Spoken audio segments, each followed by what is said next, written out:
Yan, lutuin ko ngayon is macaroni. Tapos ko na yan siya pinalambot o pinakuluan.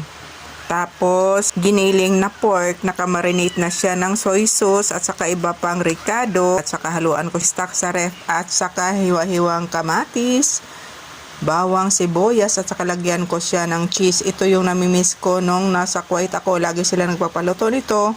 Pagkain ng kanilang mga unga o bawang, sibuyas.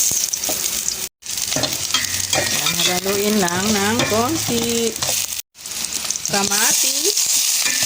Sunod natin ang kamatis. Ayan, maraming kamatis yan guys. Paborito yan ng mga Arabo kapag marami ang kamatis. Alam nyo, ang amo ko na babae sa Kuwait, edad niya na 61. Para lang siyang 40 plus ang edad kasi maalaga siya at mahilig siya kumain ng kamatis at saka salad. Kapag ganyan na ang kamatis, ay pwede na natin isunod yung giniling. Sunod na natin ang giniling. Ganito ko magluto guys. Ganito, paiba-iba tayo ng diskarte sa luto, no? Ganito ako magluto. Yan.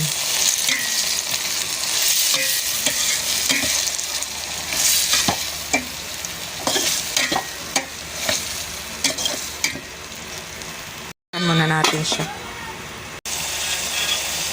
Ayan, naluto na siya. Naluto na siya.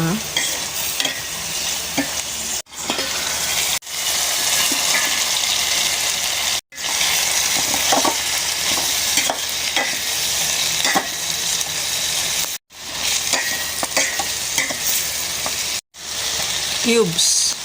Isunod natin ang cheese. Ang cheese.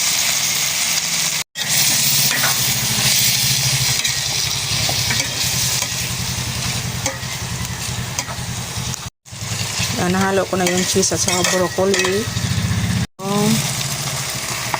Macaroni.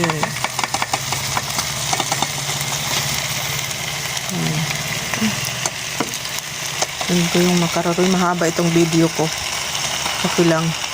Ang camera guys kasi wala akong tagahawak no, walang tagahawak.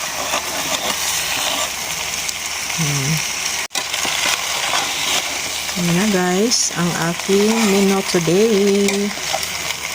Ang aking menu for today, ito na, simple but yummy. Simple lang naman yan, macaroni lang yan.